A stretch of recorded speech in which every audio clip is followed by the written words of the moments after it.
அன்புக்குரியவர்களே, ஆண்டவர் இயேசுவின் இனிய திருப்பெயரில் உங்களை அன்போடு வாழ்த்துகின்றேன். இயேசுவின் ஆளுமை என்னும் தொடரில் இன்று இயேசுவுடைய போதனை இறை ஆட்சியை மையப்படுத்திய போதனையாக இருந்தது என்பதை பகிர்ந்து கொள்வதில் நான் மகிழ்ச்சி அடைகின்றேன். இயேசுவுடைய போதனை இறை ஆட்சியை மையப்படுத்தியதாக, இறை ஆட்சியின் மதிப்பீடுகளை கொண்டதாக இருந்தது.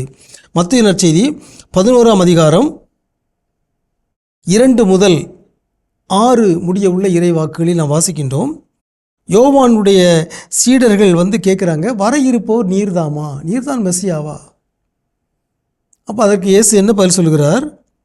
4வது இறைமொழி 11:4, நீங்கள் கேட்பவற்றையும் காண்பவற்றையும் யோவானிடம் போய் அறிவியுங்கள். பார்வையற்றோர் பார்வை பெறுகின்றார்கள், கால் ஊனமுற்றோர் நடக்கின்றார்கள், தொழுநோயாளர்கள் நலமடைகின்றனர், காது கேளாதோர் கேட்கின்றனர், இறந்தோர் உயிர் பெற்று எழுகின்றனர், ஏழையருக்கு நற்செய்தி அறிவிக்கப்படுகின்றது. இறையாட்சி, இறையாட்சியை மையமாக கொண்ட போதனையாக இயேசுடைய போதனை இருந்தது. இயேசுடைய செயல்பாடுகள் இருந்தன. இன்றைக்கு பாருங்கள், இறையாட்சியை மையப்படுத்திய நற்செய்திக்கு பதிலாக செல்வத்தை மையப்படுத்திய நற்செய்தி அறிவிக்கப்படுகிறது. பலருக்கும் இது தெரிவதில்லை. அதற்கு ஆங்கிலத்தில் ஒரு சொல்லை பயன்படுத்துகிறார்கள், ப்ராஸ்பெரிட்டி காஸ்பல். செல்வத்தை மையப்படுத்திய நற்செய்தி.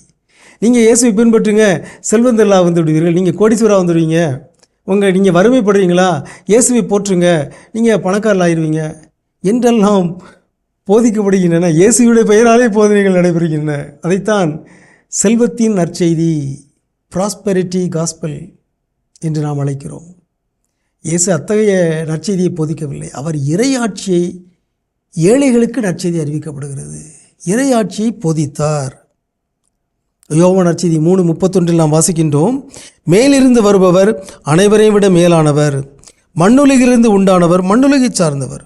மண்ணுலக சார்ந்தவை பற்றி அவர் பேசுகிறார். விண்ணுலகிலிருந்து வருபவர் அனைவருக்கும் மேலானவர். எனவே இயேசு விண்ணுலகை சார்ந்தவை பற்றி பேசினார், விண்ணுலக மதிப்பீடுகளை பற்றி பேசினார். மண்ணுலக மதிப்பீடுகளை பற்றி அவர் பேசவில்லை. செல்வத்தை பற்றி பேசவில்லை, பதவியை பற்றி பேசவில்லை. இதெல்லாம் தேவையில்லை என்று இயேசு கூறினார். ஆனால் இயேசுவுடைய போதனையே சிலர் திரித்து மாற்றி செல்வத்தின் நற்செய்தியை அறிவிக்கிறார்கள், பதவியின் நற்செய்தியை அறிவிக்கிறார்கள். இயேசுவுடைய போதனை இறையாட்சியை மையப்படுத்தியதாக இருந்தது. காரணம், இயேசு விண்ணிலிருந்து வந்தவர், விண்ணை பற்றியே பேசினார். மண்ணுலகை சார்ந்தவர்கள் மண்ணுலகு பற்றி பேசுகிறார்கள். நல்ல ஆளுமைகள் இறையாட்சியின் மதிப்பீடுகளை கொண்டிருக்கிறார்கள். இயேசு இறையாட்சியின் மதிப்பீடுகளை தன்னுடைய வாழ்வில் வாழ்ந்து காட்டினார். உங்களுக்கு அமைதி உரித்தாகுக.